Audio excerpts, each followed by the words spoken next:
aborder la Bible. Est-ce que la Bible nous donne des données historiques fiables? Déjà, étant donné qu'on trouve la chronologie depuis Jésus-Christ, la Bible, si on prend l'Ancien et le Nouveau Testament, indique ce que c'est que Jésus-Christ et quelle est l'attente des temps, en fait. Pourquoi l'histoire est divisée comme ça, en fait. Quelle est la finalité chrétienne d'avoir fait commencer l'an 0 avec la crucifixion du Christ, avec la naissance du Christ plutôt. Vous êtes en train de nous dire quoi exactement? Que la Bible nous dit des choses... sur le Christ. Mais est-ce qu'elles sont valables ces choses? On ne sait pas en fait. En tout cas, c'est valable du point de vue de l'Église catholique qui a mis en place la comptabilité du temps historique. Oui. Mais il y a quand même, il faut arriver à dégager la réalité historique de tout ça.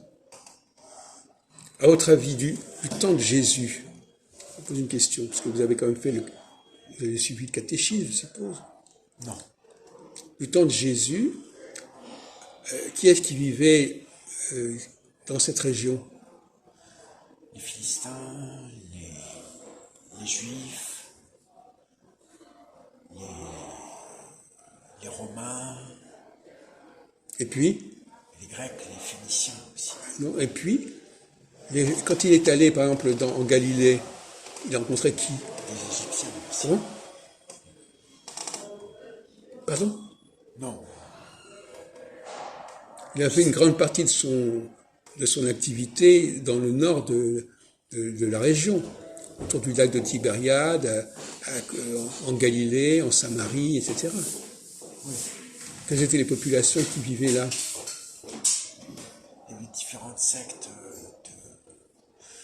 les Sadducéens, Ah non, ça c'était des gens qui vivaient en Judée, ça. Je sais pas. Est-ce que vous avez entendu parler de la Samaritaine? Oui. C'est quoi la Samaritaine? Je sais plus. À part le magasin. Je sais plus, c'est un pays, en fait, une région de... Oui. Est-ce que c'est une région qui habitait là, dans cette région? Les Samaritains. Et c'est qui ces Samaritains? C'était des esclaves des Juifs. Comment? C'était des esclaves des Juifs. Esclaves des Juifs. Ah d'accord. C'est vous qui m'avez appris la dernière fois. Oui, mais enfin, je n'ai pas employé. Oui, donc vous-même, vous ne... Voilà. Alors ces esclaves des Juifs, quelle était leur revendication? Être égaux aux Juifs. Voilà. Et ça, on en avait parlé. Oui. Donc c'était des gens qui étaient proches des Juifs. Oui.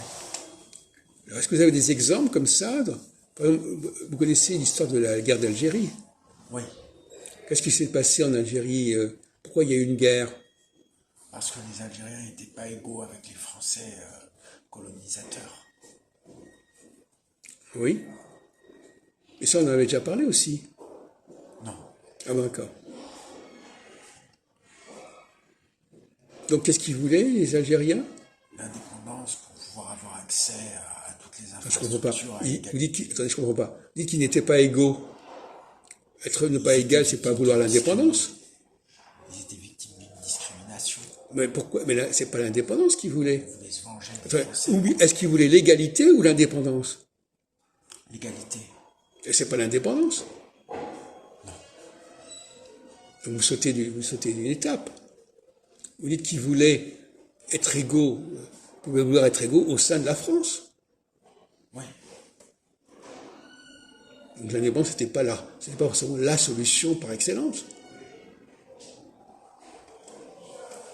Ils souffraient du fait que bien qu'ils vivaient en France, enfin ils étaient un département français, ils n'avaient pas exactement le même droit.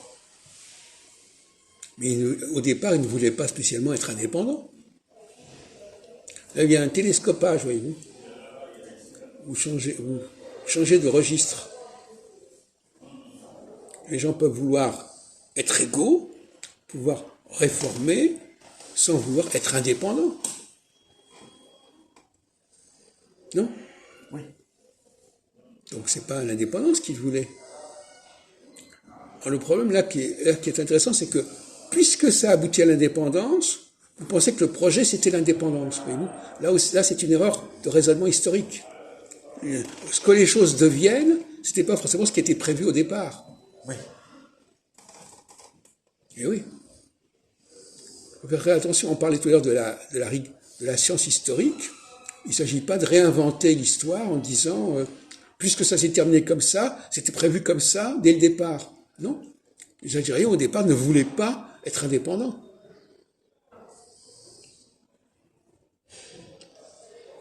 Il y a eu une sorte de, les choses se sont aggravées, les choses se sont radicalisées, mais au départ, comme vous le dites vous-même, la plupart des sociétés où les gens veulent être indépendants, c'est pas simplement parce qu'il n'y a pas eu d'égalité. C'est parce qu'ils ne veulent pas,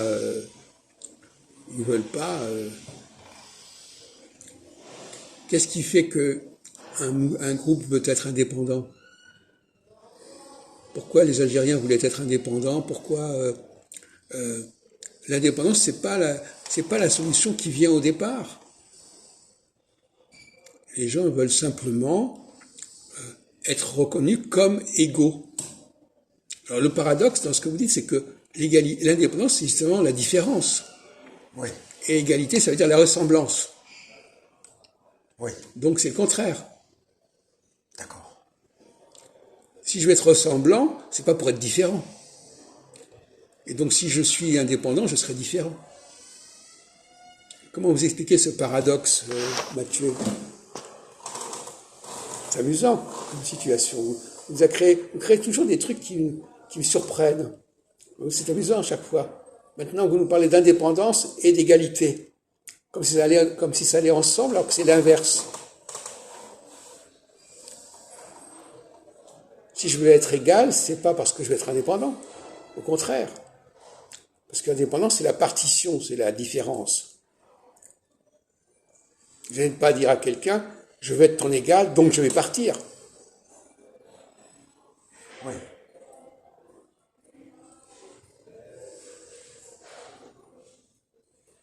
Oh, attendez, revenons sur la question historique qu'on avait abordée tout à l'heure.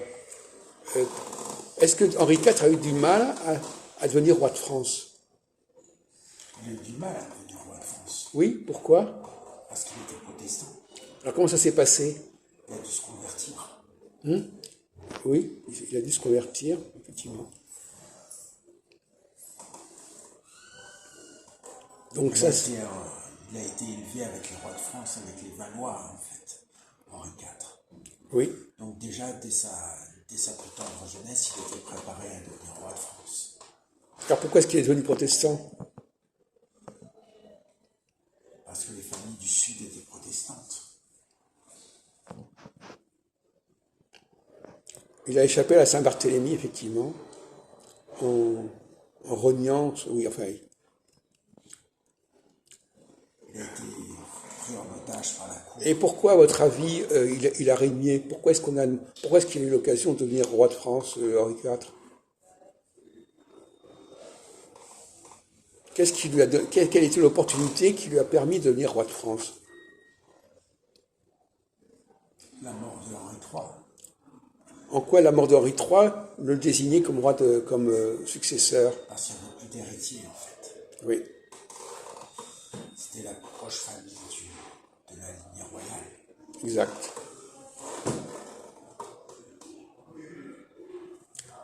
Oui. Effectivement, Henri III n'a pas eu d'héritier. Henri III a été assassiné par Jacques Clément. Oui. Il a été assassiné par Jacques Clément. Mais de toute façon, le problème se posait déjà bien avant.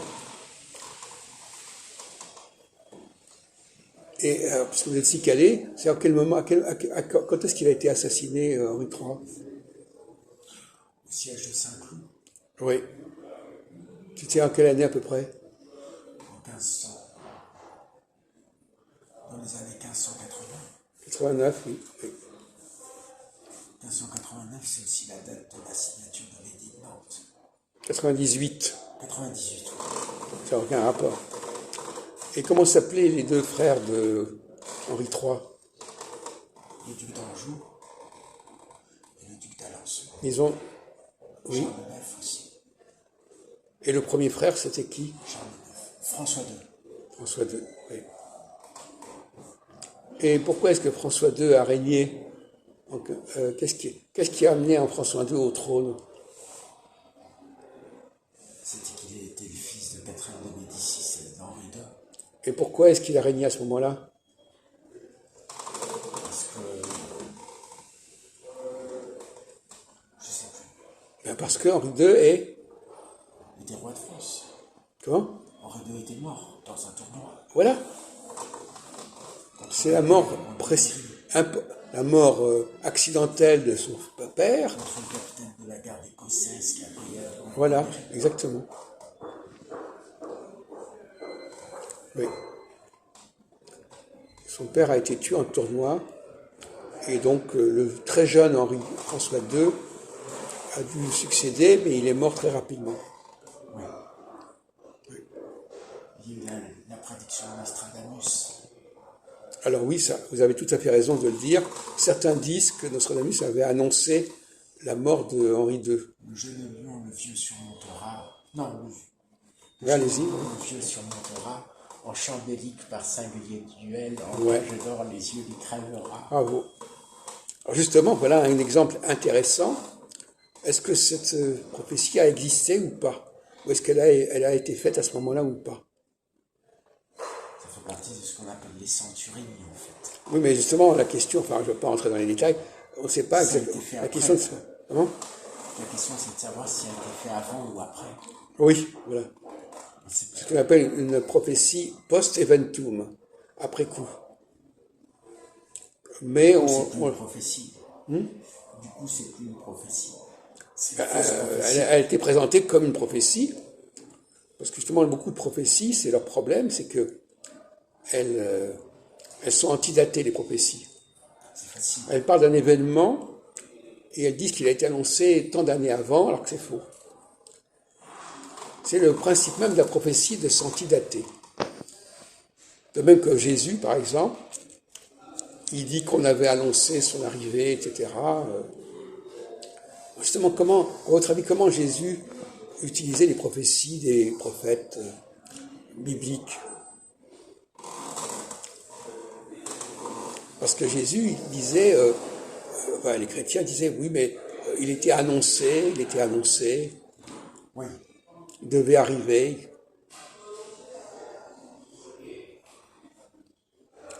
Est-ce que certaines prophéties bibliques n'ont pas été faites après coup, justement? Ou bien, quelles sont les possibilités? Soit elles ont été faites après coup, soit... Soit elles ont été utilisées, détournées. Oui, ou encore pire, on fait les choses comme elles ont été prophétisées. C'est-à-dire qu'on suit on dit, voilà, on a annoncé ça, je vais me présenter comme ça.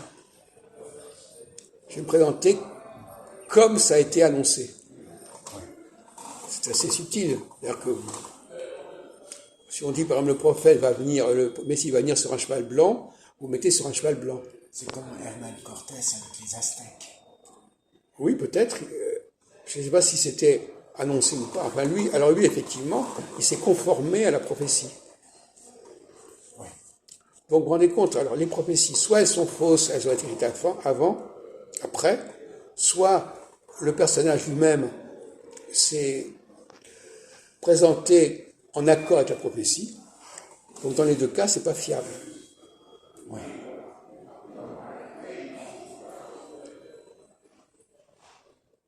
Alors, pour terminer notre conversation, qui a déjà duré un quart d'heure quand même sur ce point, je voudrais qu'on parle de la circoncision.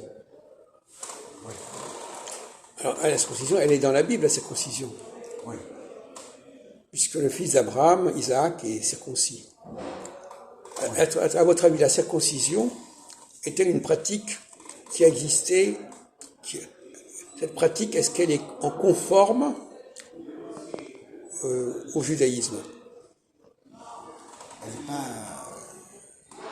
spécifique du judaïsme, en tout cas. Non, mais est-ce qu'elle est conforme à l'esprit du judaïsme, à l'esprit de la théologie?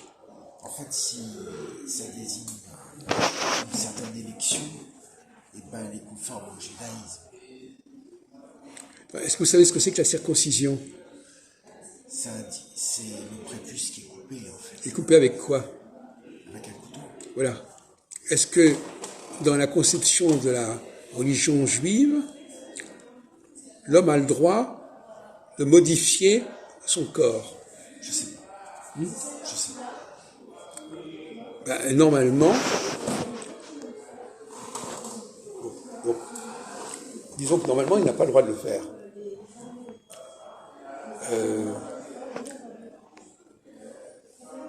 Il faut respecter le plan divin, il faut respecter la création. L'homme ne peut pas se permettre de modifier la création. Or, la circoncision, c'est une modification de la création. Donc c'est quelque chose de complètement étranger à l'esprit de la création. Alors à votre avis, qui est-ce qui devait être circoncis? Les esclaves, peut-être. Voilà. C'est ce qu'on appelle des rites de passage. Les rites de passage, c'est-à-dire que pour que quelqu'un devienne quelque chose d'autre, il y a un rite de passage. Donc si la circoncision est un rite de passage, ça veut dire que la circoncision ne s'adresse pas aux juifs. Ouais.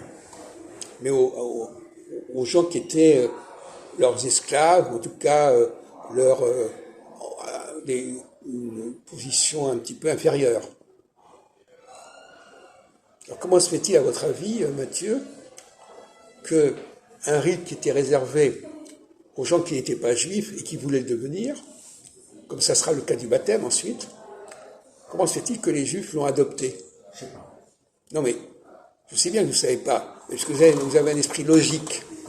Comment est-ce que vous pouvez imaginer une raison pour laquelle ça puisse produire? Parce qu'en histoire, il faut réfléchir. Il y a la logique, vous avez raison. En histoire, il y a la logique. Parfois, il faut essayer de dire, mais ça, c'est pas logique, ça, c'est pas possible, ça, c'est compatible, ça, c'est pas probable. Comment se fait-il qu'un acte qui normalement devait être réservé aux étrangers, aux juifs, les étrangers, normalement, ils avaient le droit de ne pas respecter la loi juive, quelque part, puisqu'ils étaient étrangers. C'est comme ils ont le droit de ne pas respecter le Shabbat. D'ailleurs, on prend souvent pour faire certains actes du Shabbat des gens qui ne sont pas juifs.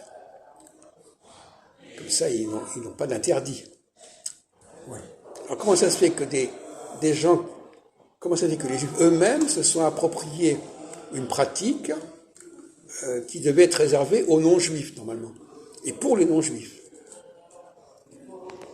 Par quel renversement on a pu arriver à cette situation?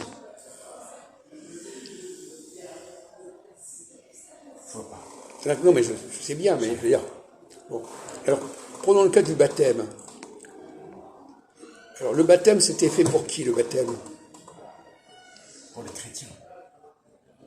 Ah, pour les chrétiens. Les chrétiens, vous pouvez mettre la pâche pour les bœufs. Et les chrétiens, c'était qui, les chrétiens? C'était les esclaves. Voilà. Alors, le baptême était fait pour les esclaves, si on veut, pour employer un mot un peu fort. La circoncision aussi, à mon avis. C'est le même principe. C'est des esclaves qui se sont libérés, en fait. Comment? C'est des anciens esclaves qui se sont libérés. Ils ne sont pas libérés, ils ont voulu devenir, on revient à la discussion d'hier, ils ont voulu devenir juifs. Ils ont voulu être... Alors on tombe dans le même problème. Ils n'ont pas voulu être indépendants, ils ont voulu être égaux. Oui. Voyez-vous, tout à l'heure, vous dites la même chose. Ils n'ont pas voulu se libérer. Ils ont voulu avoir les mêmes droits. Si vous lisez la lettre aux Éphésiens, c'est ce qui est dit. Grâce au baptême, vous serez les égaux des Juifs. On ne leur a pas dit qu'ils allaient se libérer. D'ailleurs, ils n'étaient pas esclaves au sens où vous l'entendez. Enfin, ils étaient en position inférieure, comme les Algériens étaient en position inférieure par rapport aux Français de métropole. Mais il ne s'agissait pas au départ de se libérer. Il s'agissait simplement, au contraire, nous voulons être comme vous. Bon. Donc, à votre avis, on va terminer là-dessus. Les rites de passage. Vous connaissez les rites de passage? Pouvez-vous nous parler des rites de passage? Vous qui avez quand même lu pas mal de choses. Donnez-nous des exemples de rites de passage. Par exemple, quand le petit égyptien il coupe sa natte à la sortie de l'enfance, Ah, d'accord. Alors, ça voulait dire quoi, couper la date? quand il sort de l'enfance. De quoi? Quand il sort de l'enfance, mais il est possible que je dise une bêtise en fait. Non, mais il y a des rites de passage de l'enfance à l'adulte. Effectivement. Vous en connaissez d'autres, des exemples comme ça? L'adoubement aussi, au Comment? Moyen-Âge, l'adoubement, quand on passe De quoi? d'une situation où on n'est pas chevalier à une situation où on est Oui, chevalier. on est adoubé, par exemple, oui. Avec une accolade. Voilà, exactement. Comme Bayard et François Ier, oui. François Ier qui a été adoubé chevalier par Bayard à Marignan, je crois, un truc comme ça.